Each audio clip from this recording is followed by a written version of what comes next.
Vous ne pouvez pas savoir la joie qui est dans mon cœur de vous retrouver, frères et sœurs. J'essaie de l'exprimer, mais je ne peux pas vraiment. Donc, c'est une joie aussi de pouvoir revenir avec la parole. Ça fait un bout quand même, parce que ça a été Pascal Deneau, notre invité, Gérard Samuel. Donc, ça fait quand même 3 semaines que je n'ai pas pris la tribune ici. Puis, je ressens encore le privilège, mais surtout le fardeau, la grande responsabilité que c'est. Donc, j'aimerais qu'on commence tout de suite en invoquant notre Dieu.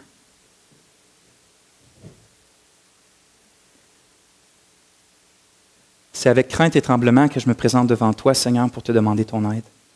Ton aide pour toute cette Église. Dans ta souveraineté, tu permets qu'on ait des points de vue différents des fois.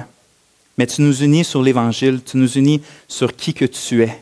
Toi, notre Dieu, tu nous unis sur le salut de notre âme. Tu nous unis, Seigneur, sur le cadeau et l'héritage que tu nous donnes pour l'éternité.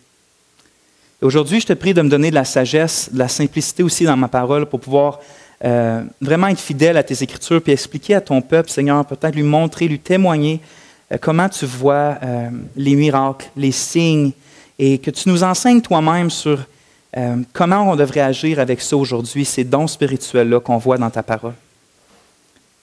Seigneur, aide-nous, mais je t'en prie, édifie-nous, que ce soit un moment d'édification dans la présence de notre Dieu, en écoutant ta parole. Et on t'en prie pour la gloire et dans le nom de Jésus. Amen.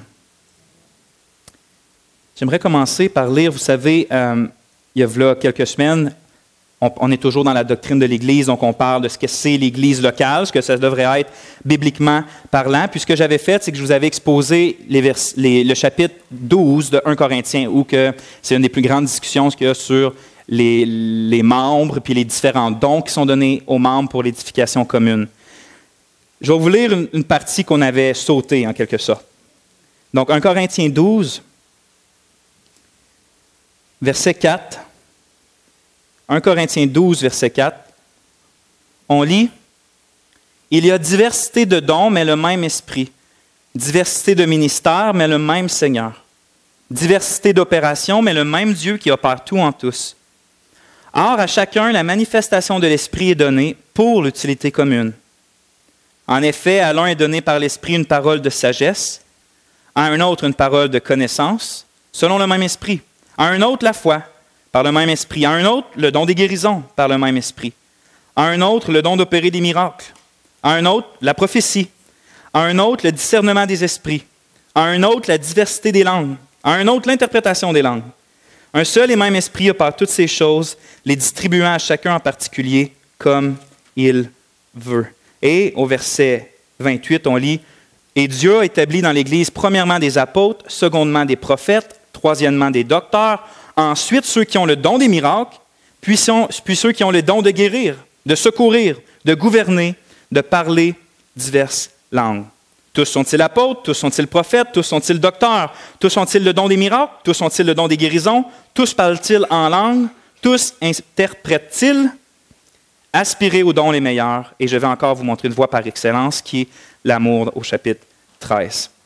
Mais vous voyez, aujourd'hui, mon message va être très thématique, ce qui veut dire que je n'aurai pas un texte sous les yeux puis que je vais dire « voici ce que le texte dit » parce que, en fait, Paul ne dit rien sur ces dons-là. Mais vous voyez les dons miraculeux que là-dedans, le parler en langue, la prophétie, les miracles, la guérison, la parole de connaissance, la parole de sagesse, toutes ces choses-là, c'est la question que je vais aborder aujourd'hui. La dernière fois, on a parlé des dons spirituels que Dieu donne en général.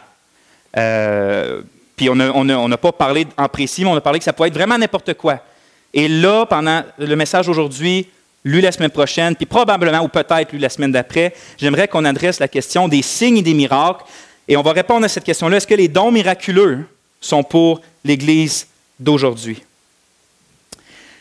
Mais avant de continuer, j'aimerais quand même qu'on voit qu'est-ce qu'on a vu jusqu'à maintenant sur les dons, qui je trouve principalement très utile. Puis on avait vu principalement 6 choses.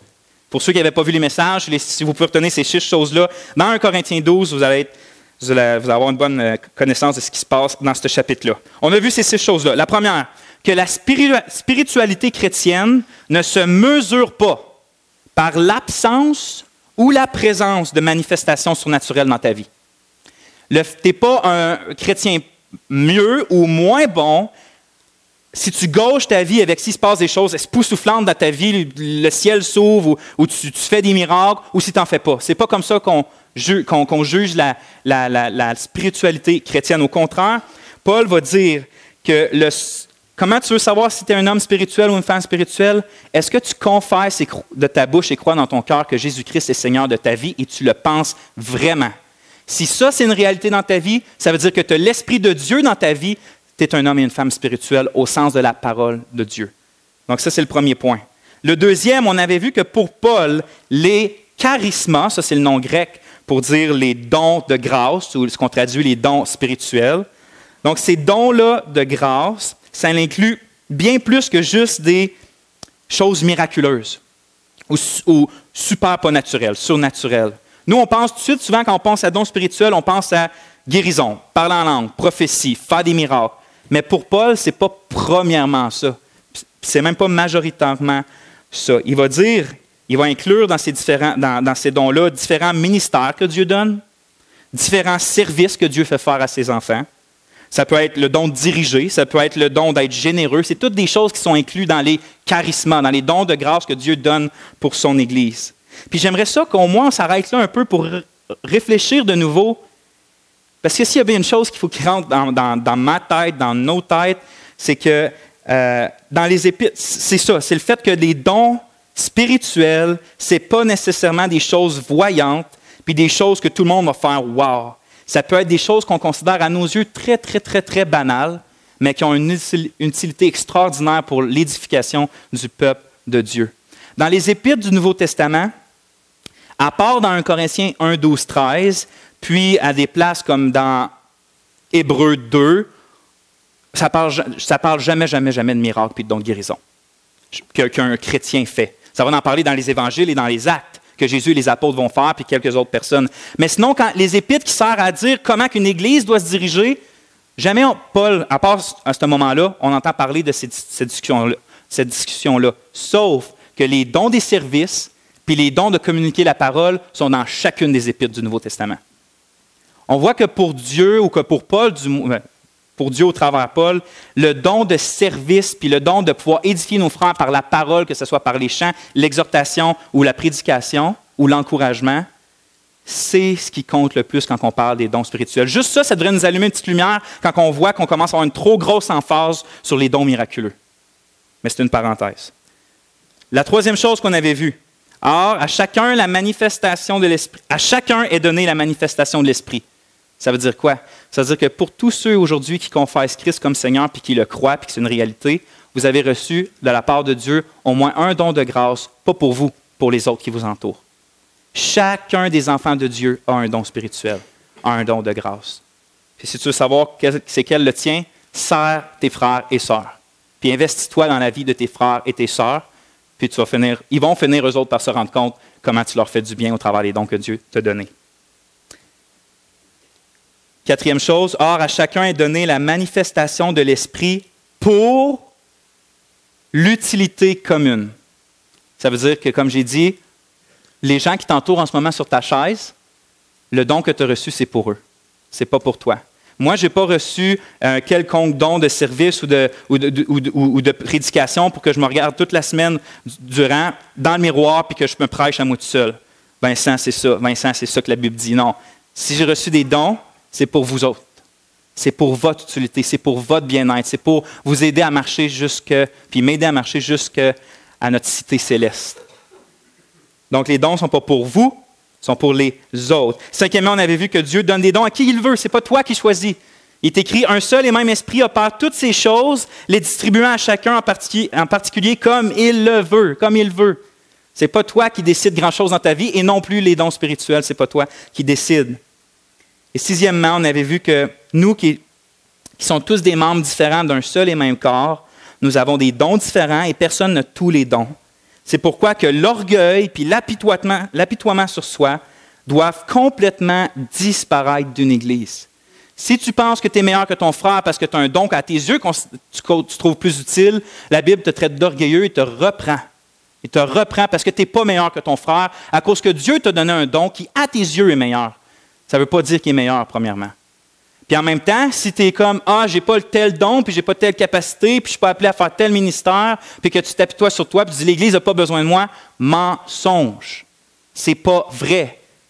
Enlève cet apitoiement-là de toi. Dieu t'a équipé pour le peuple. Essaye pas d'être quelqu'un d'autre, soit qui que tu es, avec l'appel que Dieu a pour toi, que ce soit une grande chose, une petite chose. On n'est pas appelé à être tous des Charles Spurgeon ou des Jean Calvin qui font 17 messages par semaine, en plus d'écrire des commentaires. Moi, je ne suis pas comme ça, puis de voir que je ne suis pas appelé à être lui, je suis juste appelé à être qui Dieu m'appelle à être, c'est vraiment encourageant. Vraiment encourageant. Surtout pour les jeunes croyants qui partent, puis sont tout feu, tout flamme, puis ils voient des gens comme Paul Washer, puis ils voient des gens comme d'autres personnes qui font le tour du monde. Des fois, on fait comment? C'est ça être un vrai chrétien? Non, vraiment pas. Ça, c'est un appel particulier et ce n'est pas la norme. Dieu nous appelle à être des gens spirituels, mais des gens ordinaires. Ça veut dire qu'on vit la vie chrétienne ordinaire avec les appels que Dieu nous donne. Maintenant, avant de passer aux autres sujets, tels que la louange musicale, c'est ça que je vais adresser bientôt, le repas du Seigneur, le baptême, les diacres, je vais probablement finir avec les diacres. Je trouve crucial d'adresser le sujet des dons spirituels miraculeux. Comme je l'ai dit, je parle des dons des miracles, les dons de guérison, des choses chasser des démons, des choses comme ça. Vraiment les dons miraculeux. Puis qu'est-ce que je veux dire par dons miraculeux, en plus de ce que je viens de dire, c'est que tout, dans le fond, quand on lit les actes, puis qu'on lit les évangiles, parce que c'est là que ça se trouve, comme j'ai dit, on voit toutes sortes d'affaires. Là. On voit des prophéties qui sont faites, on voit des langues de feu, on voit des gens mourir à cause qu'ils mentent à un apôtre. On voit des choses extraordinaires. Est-ce que ces choses-là, on devrait s'attendre, puis les rechercher, puis même prier pour que ça se passe en 2019, ici, dans notre Église, puis dans toutes les églises? J'aimerais ça qu'on se pose cette question-là, puis c'est ça que je vais tenter de répondre dans le prochain message, puis aujourd'hui. Prochain message, puis aujourd'hui. Traditionnellement parlant, il y a deux groupes dans le monde évangélique qui répondent à cette question-là, est-ce que les dons miraculeux sont pour aujourd'hui? Puis les deux groupes, ils ont une vision complètement différente l'une de l'autre. D'un côté, tu as ce qu'on appelle les cessationnistes, du mot cessation, cesser. Ça arrête, c'est ça que ça veut dire, cessation. Donc, tu as les cessationnistes qui croient que les dons miraculeux étaient désignés juste pour le temps du Christ et de ses apôtres, pour aider à confirmer l'Évangile puis poser le fondement de l'Église. Donc, ils croient que les dons miraculeux, toutes ces choses-là, c'était juste pour une période de temps, juste là avec les apôtres. Ils ne croient pas, comme malheureusement on les caricature, qu'il n'y a plus de miracles qui se passent, au contraire. Ils croient que des miracles arrivent à chaque jour, mais juste pas le don des miracles. Que quelqu'un spécifique peut avoir un don des miracles et faire des miracles, que c'est un don de Dieu pour l'Église. Ces gens-là croient ça. De l'autre côté, mes amis qui sont ici, qu'on appelle les continuationnistes, du mot continu. Les uns croient que les dons miraculeux arrêtent, cessent. De l'autre côté, ils croient que ça continue. Pour eux, il n'y a aucune place dans le Nouveau Testament qui montre que les signes miraculeux ne devraient pas être comme dans le temps de Jésus puis dans le temps des apôtres. Il n'y a aucun verset qui dit « Les dons cessera quand les apôtres mourront ». Donc, ils disent ça devrait être recherché puis s'attendre à ce que ce qu'on voit dans les actes puis dans les évangiles, on vive ça aujourd'hui. Il y en a même qui va jusqu'à dire que si on ne le vit pas comme ça, c'est parce qu'on ne s'y attend pas, parce qu'on ne prie pas, parce qu'on n'y croit pas. Donc ça, c'est les deux clans traditionnels. Puis j'ai des précieux modèles d'hommes de Dieu dans chacun des deux, puis j'ai des amis qui sont dans chacun des deux, avec du monde que je m'entends super bien. Puis je sais, en ce moment, que la presque totalité des gens qui sont ici, des membres de l'Assemblée, sont dans l'un ou dans l'autre de ces deux groupes-là. Il y en a qui croient dur comme fer que les dons continuent, puis il y en a qui croient dur comme fer que les dons miraculeux ne continuent pas, puis qui ont cessé avec le temps des apôtres. Puis aujourd'hui, je vous annonce que pour la grande majorité, je vais vous déplaire, parce que je me situe ni dans l'un ni dans l'autre. Je me situe plus une bébite étrange dans le milieu. Puis je crois que c'est la position la plus biblique. Je vais essayer de vous le montrer aujourd'hui puis dans le prochain message. Mais je suis une bébite entre les deux. Puis je pense vraiment que c'est ce qui rend le plus honneur à la parole de Dieu. Je trouve qu'il y a des super bons arguments ici qui sont bibliques, j'y crois. Puis il y a des super bons arguments bibliques de ce côté-là, puis j'y crois. Je crois juste que c'est leurs conclusions qui ne sont pas bonnes. Ce qui déduit à cause de ces principes bibliques-là, puis on va le voir. Simplement dit, je crois que la Bible est claire, que certaines choses majeures ont effectivement cessé avec le temps des apôtres. Je ne dis pas quoi. Certaines choses majeures ont cessé avec le temps des apôtres. Dans ce sens-là, je suis un cessationniste. De l'autre côté, je crois que la Bible est aussi claire sur le fait qu'il n'y a rien qui indique que les dons miraculeux vont arrêter.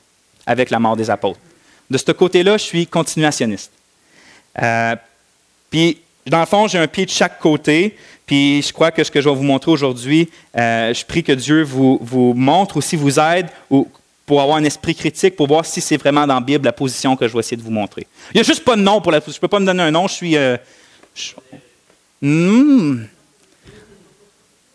On va dire que c'est une position ouverte, mais sur ses gardes. Ou ouverte, mais sur ses gardes. Vous trouverez un nom puis vous me le texterez. Je tiens, par exemple, à vous partager que je n'approche pas ce sujet-là pour essayer de convaincre des théologiens qui sont dans les écoles. Ce n'est pas l'approche que je veux avoir. Je ne veux pas essayer de prouver, hors de tout doute, que ce que je vais prêcher aujourd'hui, on va écrire un livre avec ça, puis ça va être le mot final sur « Voici les dons miraculeux ». Vincent Lemieux a écrit un livre, c'est ça, le point final, puis ça va aller dans toutes les écoles. C'est vraiment pas ça mon approche. En fait, j'approche ce sujet-là avec un point de vue pastoral. C'est-à-dire qu'en tant que votre pasteur, qui doit, par Dieu, prendre bien soin de vous, puis vous diriger, je trouve que c'est un sujet important à adresser, puis je vous donne des raisons pourquoi je trouve que c'est important. Juste 3 raisons. La première, c'est parce que je veux qu'en tant qu'Église, on connaisse la volonté de Dieu, tout simplement.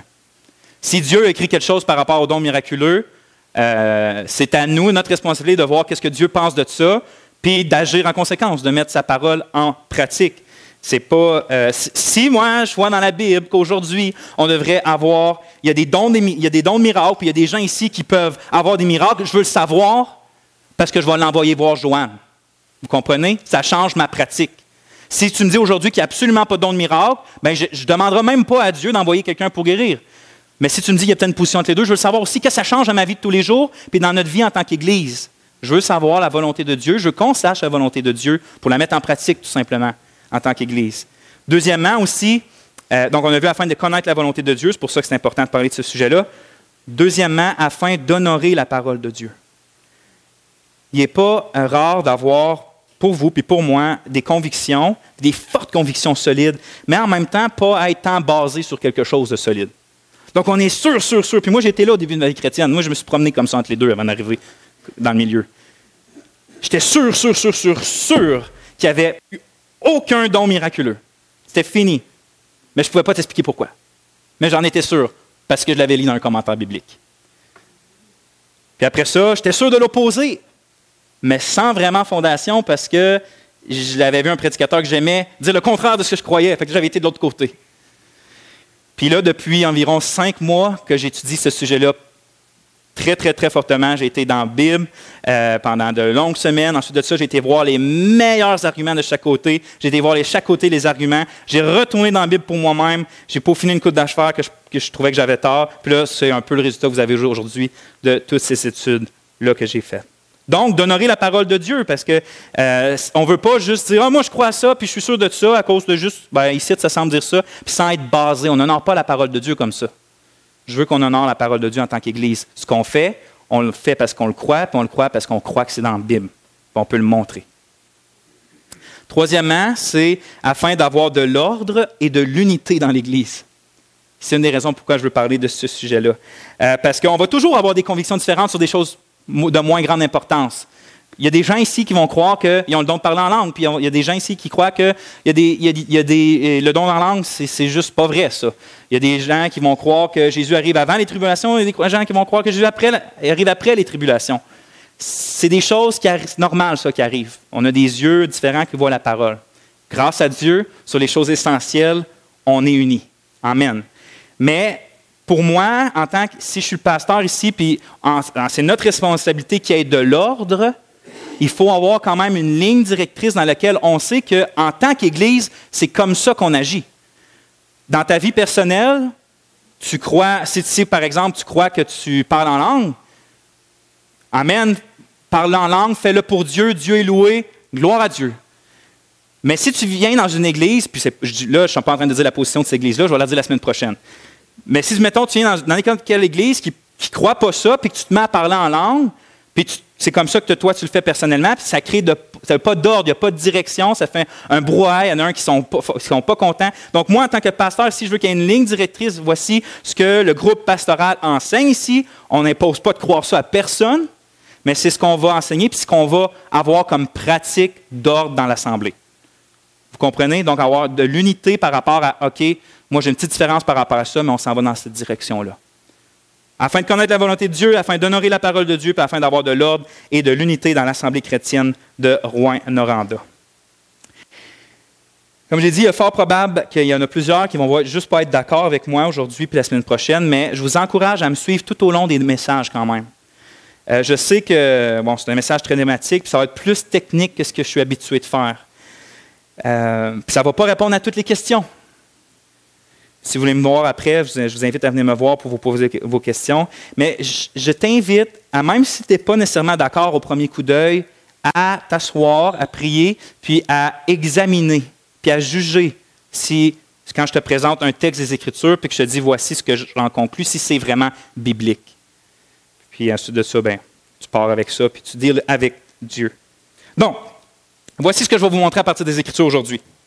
Le Nouveau Testament n'enseigne pas explicitement la cessation de certains dons à un moment particulier de l'histoire de l'Église. Donc, je suis convaincu que le Nouveau Testament n'enseigne pas que les dons cessent. Il est donc impossible de dire, sur la base de l'enseignement biblique, que certains dons ne peuvent pas survenir encore aujourd'hui selon la volonté de Dieu. D'autre part, il y a plusieurs sources de preuves qui démontrent que les phénomènes miraculeux vécus dans l'Église biblique du temps de Jésus puis des apôtres ne sont pas le standard pour la vie chrétienne à travers tous les temps. Je crois qu'il n'y a rien qui indique que les dons ne continuent pas. Donc, je crois qu'ils continuent. Mais d'un autre côté, je crois que le Nouveau Testament pointe assez fortement que la période de Jésus puis des apôtres, il y avait une raison pourquoi il y avait autant de dons miraculeux puis que ça ne doit pas être le standard ou la norme pour toutes les autres générations. C'est pour ça que je vous dis que je suis dans le milieu. Je crois que les dons continuent, mais je crois en même temps au fait qu'il y avait un temps unique puis il y avait une raison pour avoir autant de dons, puis qu'on ne doit pas nécessairement rechercher à qu'il y en ait exactement de la même façon que là. Donc, on va commencer par voir 5 évidences que la nature puis l'abondance des signes et des miracles du ministère terrestre du Christ puis de l'ère apostolique, c'est-à-dire de l'ère des apôtres, ce n'est pas la norme pour aujourd'hui, puis pour aucun temps. Ce n'est pas la norme. Je ne dis pas qu'il ne peut pas en avoir, ce n'est pas la norme. On va voir 5 évidences, puis avant ça, j'aimerais prier. Seigneur, je te prie qu'on puisse vraiment avoir une unité d'esprit puis avoir un cœur ouvert. Pour moi, je suis convaincu que c'est la position qui reflète le plus tes Écritures. Mais Seigneur, je suis toujours prêt à apprendre puis à être convaincu par ta parole elle-même. Donne-moi la liberté, la simplicité de parler maintenant, Seigneur, parce que oui, c'est un sujet un peu plus technique aujourd'hui, mais je crois vraiment que c'est important, Seigneur. Puis, si tu en parles dans ta parole, c'est parce qu'on doit en parler sur la tribune. Et je te remercie pour ça, Seigneur. Amen. Aujourd'hui, on va voir 5 évidences de pourquoi le temps des apôtres, c'est un temps unique, puis pourquoi on ne doit pas essayer de le répéter. Le prochain message, on va voir des évidences qui montrent que les dons continuent, puis que ça n'arrête pas avec les apôtres. Puis on va essayer de dire, qu'est-ce que ça change dans notre vie d'Église, tout ça. Je crois que c'est une erreur d'automatiquement conclure que le seul fait de voir des choses dans les évangiles puis dans les actes, de voir tous les miracles qui se passent là, tous les prodiges qui se passent là, ça veut dire automatiquement que ça doit être la même chose aujourd'hui. Des fois, on pense qu'à cause qu'on voit quelque chose dans la Bible, on dit Dieu est le même de jour en jour pour l'éternité. Donc, si Dieu agit comme ça dans un temps, il doit agir comme ça. On doit s'attendre à ce qu'il agisse comme ça aujourd'hui. Je ne sais pas pour vous, mais je n'ai pas vu souvent des gens mourir sur le coup parce qu'ils me mentaient. Mais dans les actes, il y a un couple qui meurt sur le coup à cause qu'il ment à Pierre, donc il mentait à l'Esprit de Dieu qui dirigeait l'Église à ce moment-là. Je n'ai pas vu ça souvent, où on n'est pas appelé non plus à se construire toutes des petites clôtures sur nos toits afin que personne tombe. Mais pourtant, c'est une loi dans l'Ancien Testament. C'est Dieu lui-même qui a dit, tu vas construire une clôture sur ton toit pour pas que personne tombe. Vous voyez, donc il y a des choses qui ne se répètent pas, puis qu'on prend pour acquis qui ne se répètent pas. Avant de dire, à cause qu'on voit des miracles comme ça dans Actes, ça veut dire que c'est comme ça aujourd'hui, on doit se poser des questions plus larges, on doit élargir notre vision, puis ensuite de ça, on va répondre à cette question-là. Peut-être qu'on doit faire comme dans Actes. Moi, j'argumente que non. Puis je vais vous montrer pourquoi. La première évidence, c'est que dans l'histoire de la rédemption, c'est-à-dire dans l'histoire de la Bible, dans le plan que Dieu fait de se sauver un peuple pour lui-même, pour que ce peuple-là se réjouisse en lui, ça c'est toute l'histoire de la Bible, dans ce plan-là, dans cette histoire-là de la rédemption, il y a une plus grande quand il y a une plus grande abondance de signes et de miracles, c'est un signe, c'est une indication qu'il y a une période ou un ministère spécial qui ne devrait pas être la norme. Il y en a 3 dans la Bible. Moïse et l'Exode, Élie et Élisée, les prophètes au temps des rois d'Israël, puis Jésus et ses apôtres. Regardez, il y a toujours eu des miracles dans la Bible. Du commencement jusqu'à la fin, il y a des miracles ici puis là. Même au temps où il n'y avait pas grand-chose qui se passait en Israël. Dieu a toujours fait des miracles. Dieu est le même, puis Dieu est capable de percer le monde qu'il a créé, puis de montrer quelque chose d'extraordinaire aujourd'hui, un matin. Et ça, on n'en doute pas. Ce n'est même pas la question aujourd'hui. Donc, l'Écriture relate toutes sortes d'activités miraculeuses, que ce soit la destruction de l'armée assyrienne en une nuit, il y a un ange qui arrive, il y a des centaines de milliers de personnes qui meurent d'un coup. C'est un miracle, ça. Ou toute la vie de Samson. Quelqu'un qui prend un lion et qui le tue comme ça, c'est un miracle, ça. Juste à cause qu'il a des cheveux longs.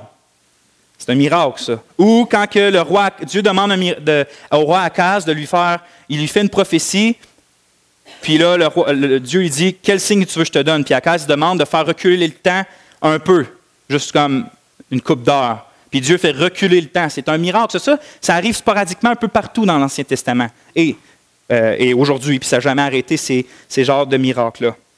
Cependant, il est également évident que l'activité miraculeuse était particulièrement concentrée à certains moments de l'histoire du peuple de Dieu, du plan de Dieu. Puis comme je l'ai dit, Moïse, Exode, Élisée et Jésus et ses apôtres. Puis ce qui est important de remarquer, on va les voir un peu ces 3-là, c'est que durant ces 3 périodes-là uniques, tu vas voir que les signes qui se passaient dans ces moments-là, ça ne se passait pas à d'autres moments que ces moments-là. Dans ces 3 moments-là, la Bible utilise toujours le langage de signes et miracles, signes et prodiges. Puis un signe, habituellement, quand tu vois un signe que tu t'en vas à Montréal, puis ça dit 234 km, ça veut dire que ça te pointe où tu t'en vas, ça pointe vers quelque chose. Tu n'es pas rendu à Montréal, ça te pointe à quelque part. Puis les signes dans la Bible, ça pointe toujours à quelque chose. Dieu utilise les signes pour montrer, premièrement, que la personne qui parle est vraiment envoyée de lui. Vraiment un ministère prophétique. Puis je veux vous faire remarquer ça dans ces 3 épisodes-là qu'on voit dans la Bible. Donc Moïse et l'Exode. Regardez les miracles qu'on voit là. Toutes les plaies qui arrivent sur l'Égypte, les grenouilles, l'eau changée en sang, le tonnerre, le feu du ciel, la graille, toutes ces choses-là étant aussi condensées, tu ne vois jamais ça ailleurs dans la Bible. Israël n'expérimentait pas ça à chaque 7 ans. Là. C'est quelque chose que Dieu a fait en Égypte, puis la manne dans le désert, 40 ans dans le désert, être nourri avec le pain du ciel, un rocher qui lui suivait, puis qui lui donnait de l'eau. Leurs sandales qui ne s'usaient pas. C'est tous des miracles que Dieu a fait dans une période concentrée il appelle son peuple hors d'Égypte, il fait traverser les eaux, puis il lui parle au travers pendant 40 ans dans le désert. Le mont Sinaï, un mont tout en feu où tu entends la voix de Dieu descendre du ciel. C'est tous des miracles et des symboles et des signes qui se sont passés particulièrement juste au temps d'Exode, de Moïse et d'Exode. Puis quand l'Ancien Testament parle de signes et miracles, que ce soit dans les prophètes ou les psaumes, se réfère presque toujours à ce temps-là. Dieu, tu as fait des grands signes et des miracles, libérant ton peuple de l'Égypte. Et ce temps-là est un temps qui montrait quelque chose sur quoi? Sur le plan de Dieu de se faire un peuple. Imaginez, tu avais un peuple, un en Égypte. Dieu avait promis à leur arrière-arrière-grand-père de faire quelque chose avec lui. Puis là, ce peuple-là, il se fait battre, puis Dieu arrive avec fracas, appelle un berger qui s'est sauvé de l'Égypte, puis il fait sa petite vie, il appelle un homme de 80 ans à libérer un peuple d'Égypte. Il l'emmène dans le désert pour faire son peuple, puis lui va être leur Dieu. C'est le moment le plus important de l'Ancien Testament. Et c'est un des moments où tu vois le plus de miracles et de signes. Regardez ce que Dieu disait à Moïse. « S'il ne te croit pas, dit l'Éternel. » Ça, c'est avant qu'il aille en Égypte. Et n'écoute pas la voix du premier signe, qui était le serpent, son bâton en serpent. Ils croiront la voix du dernier signe. S'ils ne croient pas même les 2 signes, et s'ils n'écoutent pas ta voix, tu prendras de l'eau du fleuve et tu la répandras sur la terre, et l'eau que tu auras prise du fleuve deviendra du sang sur la terre. Et on voit que c'est ce que Moïse a fait. Dieu donnait à faire des signes et des miracles à son serviteur Moïse pour que quand il arrive en Égypte, il dit « Gang, Dieu m'a parlé d'un buisson ardent, l'Éternel des armées m'envoie pour libérer le peuple, qu'il y ait de quoi d'un peu plus solide que juste sa parole pour le montrer. » Et c'est là qu'on voit une abondance de signes et de miracles. L'autre moment, c'est avec Élie et Élisée. C'est des prophètes qui se sont passés dans le temps d'Israël, à un moment où que ça allait vraiment pas bien. Le peuple abandonnait l'Éternel. Le peuple se faisait des idoles, mettait des statues dans le temple de Dieu. Le peuple rejetait juste Dieu. Puis il y avait des prophètes de Baal partout dans le pays. L'Éternel était rabaissé, plus personne ne croyait en lui. Et là, Dieu suscite son serviteur Élie et son serviteur Élisée qui ont fait toutes sortes de miracles. Comme la multiplication des pains. Quelqu'un avait perdu sa hache dans l'eau. Élisée l'a fait remonter. Ressusciter un jeune enfant, le feu qui tombe du ciel, puis qu'Élie a prié Dieu, puis le feu est tombé du ciel, guérir un lépreux. Imaginez, les os d'Élisée. Élisée était mort, il était jeté dans un tombeau, il restait juste ses os. Quelque temps après, quand quelqu'un était mort, ils l'ont jeté dans le même tombeau. Quand il a touché les os, il est ressuscité d'entre les morts. Tu vois ça nulle part ailleurs dans l'Ancien Testament. Nulle part ailleurs. Mais Dieu faisait quelque chose de particulier avec ces prophètes-là parce que c'est un moment critique dans le peuple d'Israël où que le peuple, pour une des premières fois au niveau national, rejette complètement Dieu. Et ces prophètes-là sont appelés pour ramener le peuple de Dieu à l'alliance que Moïse avait établie. Et il appelle le peuple à la repentance et Dieu leur fait faire des miracles au point, regardez ce que Élisée va prier. Élie. Au moment de la présentation de l'offrande, Élie le prophète s'avança et dit, « Éternel, Dieu d'Abraham, d'Isaac et d'Israël, que l'on sache aujourd'hui que tu es Dieu en Israël, que je suis ton serviteur et que j'ai fait toutes ces choses par ta parole. » Référence, c'est 1 Roi 18, 36, merci. 1 Roi 18, 36. Donc, tu vois que même Élie, quand il prie que quelque chose de miraculeux se passe pour que les gens sachent que Dieu est Dieu, mais que lui aussi est un vrai envoyé de Dieu. Est un vrai envoyé de Dieu. La femme, par rapport à Élie a ressuscité parce que vu que le peuple ne rejetait pas juste l'Éternel, ils ont rejeté Élie et Élisée, ça ressemble très fortement à des types de Jésus. On voit fortement Jésus dans leur ministère. Israël les a rejetés, cherchait à les tuer, ils se sont sauvés vers les gens qui n'étaient pas israélites. Ils ont aidé des veuves, par exemple. Puis là, il y avait un enfant d'une femme qui était mort. Élie le ressuscite, puis elle dit, « Je reconnais maintenant que tu es un homme de Dieu et que la parole de l'Éternel est dans ta bouche est la vérité. » Les signes et les miracles servaient à authentifier les envoyés spéciaux de Dieu. Ce n'est pas tous les prophètes, les prophètes de l'Ancien Testament qui faisaient des miracles et des prodiges, mais à certains moments, dont Moïse, dont Élisée, dont Élie, Dieu leur donnait de faire des miracles époustouflants pour qu'on croie vraiment que leur parole était la parole de l'Éternel. L'autre moment, c'est Christ et ses apôtres. Et là, tu as le moment où il y a le plus de miracles incroyables dans l'histoire biblique. Il n'y a rien de comparable. OK, peut-être qu'Élie et Élisée ont ressuscité des morts, multiplié des pains, mais pas pour 5 et 10 000 personnes. Et il n'a pas ressuscité des morts juste en disant « Vas-y, il est ressuscité ». Élisée ou Élie devait se coucher, il faisait toutes sortes d'affaires, priait Dieu, invoquait. Il y avait toute une espèce, pas de cérémonie, mais il essayait. Puis Dieu finalement répond, Jésus, il dit « Sors ».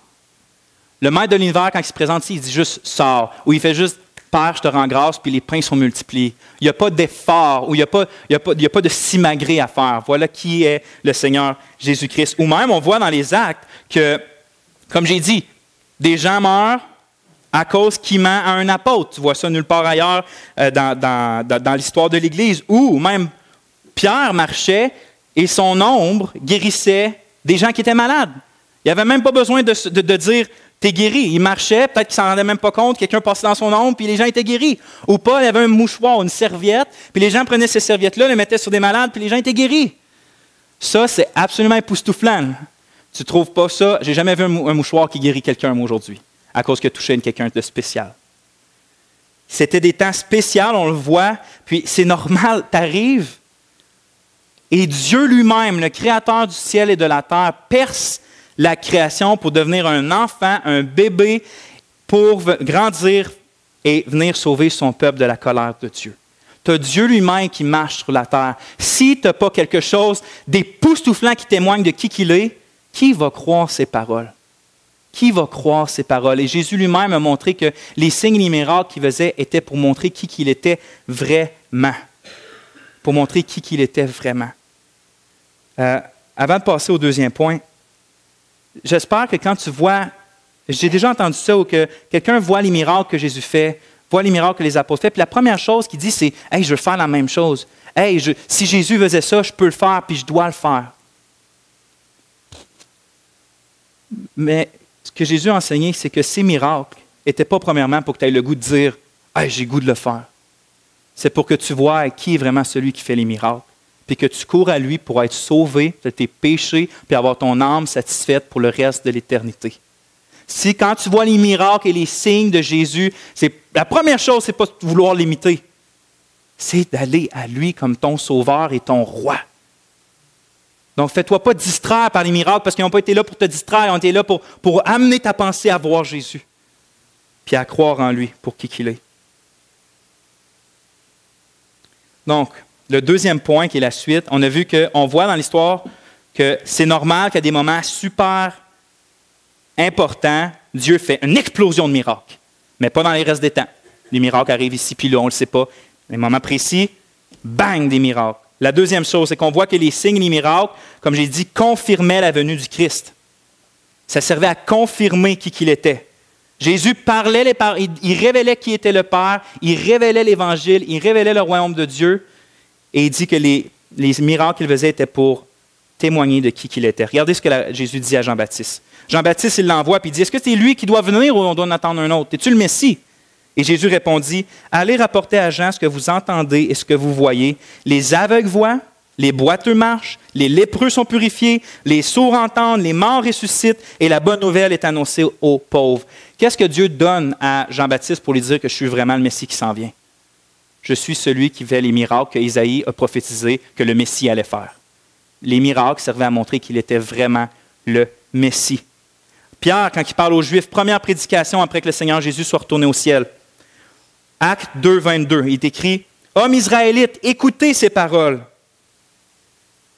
Jésus de Nazareth, cet homme à qui Dieu a rendu témoignage devant vous par les miracles, les prodiges et les signes qu'il a opérés par lui au milieu de vous, comme vous le savez vous-même. » À quoi ça servait les signes et les miracles du Seigneur Jésus? Premièrement, à montrer qui qu'il était. Et je ne dis pas qu'il n'y avait pas d'autre but comme de montrer la compassion de Dieu ou de montrer d'avance ce que c'est le royaume de Dieu qui nous attend, avec aucune maladie, aucun mal, aucun démon. Oui, ça sert à montrer qui est vraiment Dieu, la compassion de Dieu puis le royaume de Dieu, mais premièrement, à authentifier que Jésus était vraiment le Messie. Premier point, il y a des temps spécifiques pour les miracles qu'on voit dans la Bible. Deuxième point, on voit que les miracles et les signes du Seigneur Jésus étaient pour montrer qui était vraiment le Seigneur Jésus. Troisième point, on voit que les signes et les miracles des apôtres servaient à montrer aussi qu'ils étaient vraiment les envoyés spéciaux de Dieu pour établir le fondement de l'Église. On lit dans Éphésiens 2,20, « Vous avez été édifiés sur le fondement des apôtres et des prophètes, Jésus-Christ lui-même étant la pierre angulaire. » C'est quoi le fondement de l'Église du Seigneur Jésus-Christ? C'est quoi le fondement de l'Église? C'est le Seigneur Jésus-Christ qui est la pierre angulaire, c'est-à-dire le morceau le plus important, et le témoignage des prophètes et des apôtres qui rendent témoignage de cette pierre angulaire-là. Est-ce qu'on repose un fondement? Non, le fondement a été posé une fois pour toutes, et c'est les apôtres et les prophètes du Nouveau Testament qui l'ont fondé.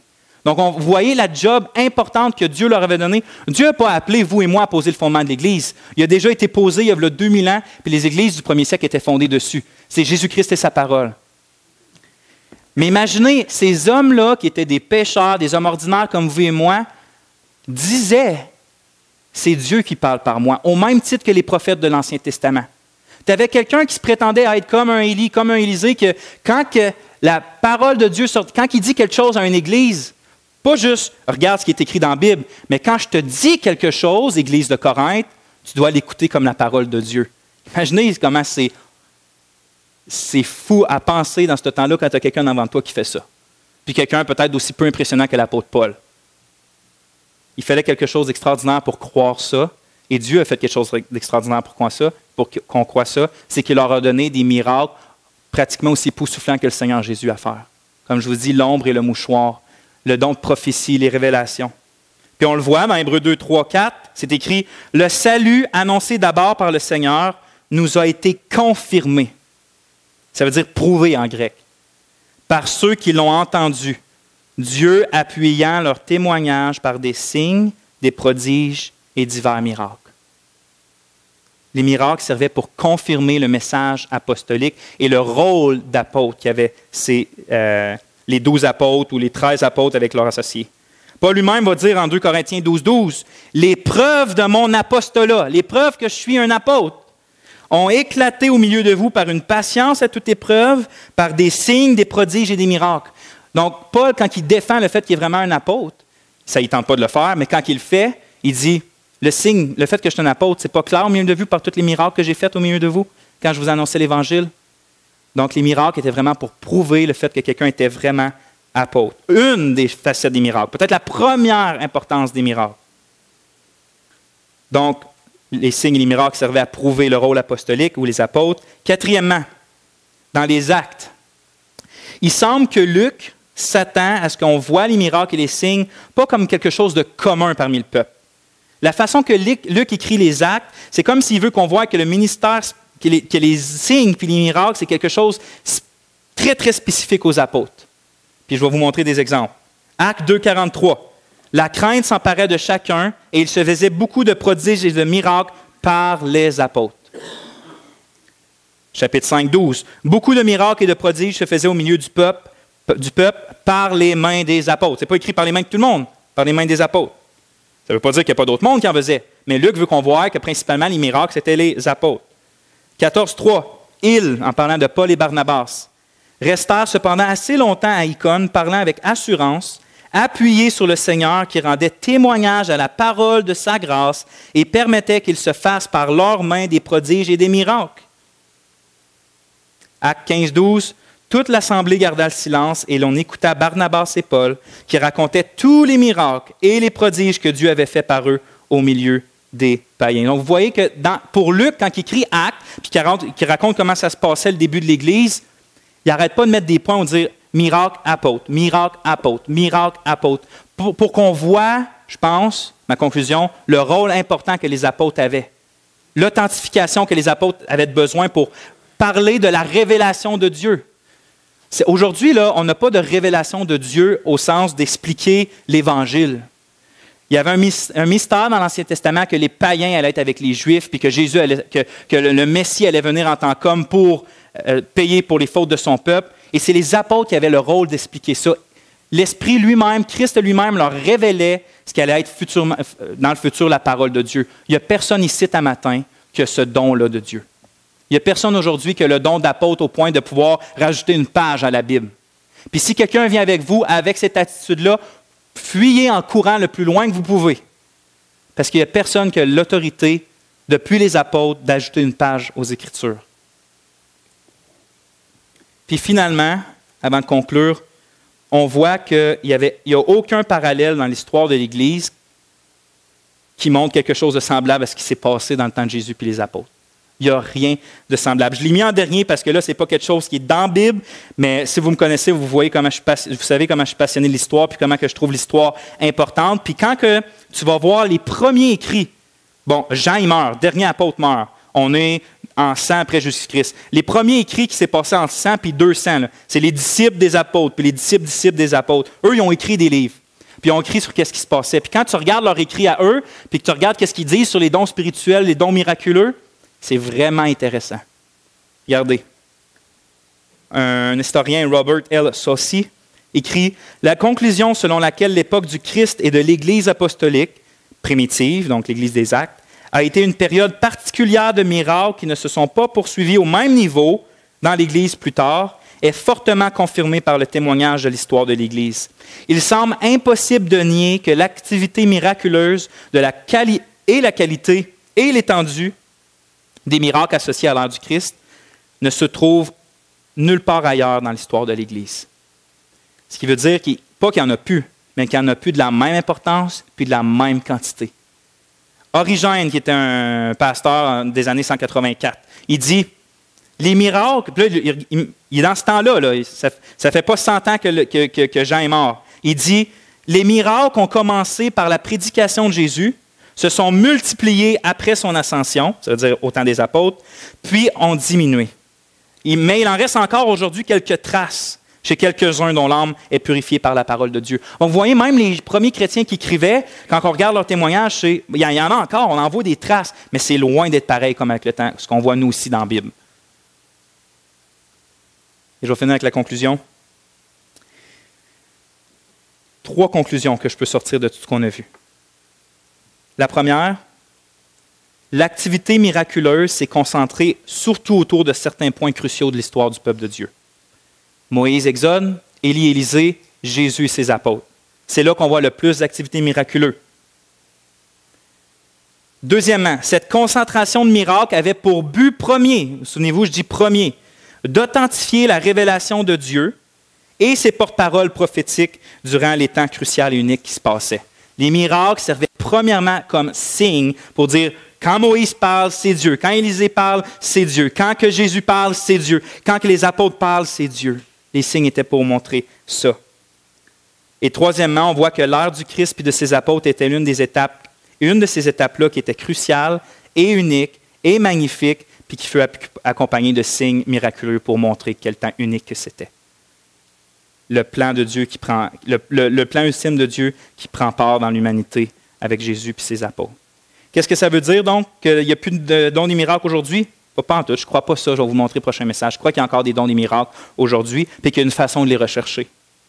Ce serait pour moi de dire, ah oui, le temps des uniques est le temps des apôtres est unique, ça ne peut pas se répéter, donc, puisque les miracles servaient à authentifier ça, donc il n'y a plus de miracles aujourd'hui, plus de dons de miracles. Je crois que c'est une mauvaise conclusion. C'est vrai que c'est unique, c'est vrai que les signes servaient à authentifier, mais je crois que c'est une mauvaise conclusion. De l'autre bord, de dire, on va le voir au prochain message, de dire que ce n'est pas le seul rôle des miracles que d'authentifier un apôtre ou un prophète, c'est vrai. Donc, on doit rechercher de la même façon que dans les actes, puis dans le temps de Jésus, les miracles qui se faisaient. Je crois que la conclusion n'est pas bonne. Parce que je crois qu'on vient de montrer aujourd'hui que, puisqu'il y avait un temps où que Dieu se révélait par des apôtres, par des hommes, puis par le Seigneur Jésus-Christ, on avait besoin, et Dieu lui-même dit qu'il donne des miracles et des signes pour authentifier ce temps-là. C'est un temps unique, puis à la fin des apôtres, il n'y en a plus de personne que des révélations. Donc, à la fin des apôtres, ce que je crois qu'on peut conclure, c'est que les dons ne finissent pas, mais la quantité de dons et la magnificence des dons, c'est-à-dire comme que ton ombre ressuscite un mort ou que ton ombre guérit des gens, n'est plus là, parce qu'il n'y a plus le besoin d'authentifier un serviteur de Dieu. La parole est là. Puis regardez l'Épître aux Hébreux, comment il parle. Il dit dans Hébreux 2.2 que le salut annoncé d'abord par le Seigneur Jésus a été authentifié par ceux qui l'ont vu par des miracles et des prodiges. Il ne dit pas, bon, j'écris mon épître, là, puis je vais vous montrer quelques miracles que je fais pour vous prouver. Il dit non, il dit, le salut que les apôtres ont annoncé, là, il a été prouvé par des signes et des miracles. Puis nous, quand on annonce la parole, on n'a pas besoin nécessairement de dons et des miracles, parce qu'on dit, les apôtres qui ont écrit ça ont fait des dons et des miracles, et c'est un fait historique. Donc, le besoin d'avoir autant de miracles et autant de dons n'est pas nécessaire aujourd'hui. Mais on va voir la prochaine fois, je pense qu'on peut quand même rechercher les dons spirituels, les dons miraculeux, puis on va voir de quelle façon. J'aimerais prier. Seigneur mon Dieu, je te remercie pour ta parole. Je te remercie de nous garder, Seigneur, d'avoir des mauvaises conclusions. Je te prie qu'on puisse vraiment grandir dans ça. Je te prie qu'en tant qu'Église, on puisse rechercher tous les dons que tu donnes, autant les dons de service, autant les dons de générosité. Et Seigneur, puisque je crois que tu donnes encore aujourd'hui certains dons de guérison, certains dons de miracles et de foi, Seigneur, je te prie de nous diriger en tant qu'Église pour qu'on puisse le faire d'une façon qui honore tout ce que tu dis dans ta parole. Pas juste une partie, mais absolument tout ce que tu dis dans ta parole. Je te prie que ce peuple-là se réjouisse en ton nom. Amen.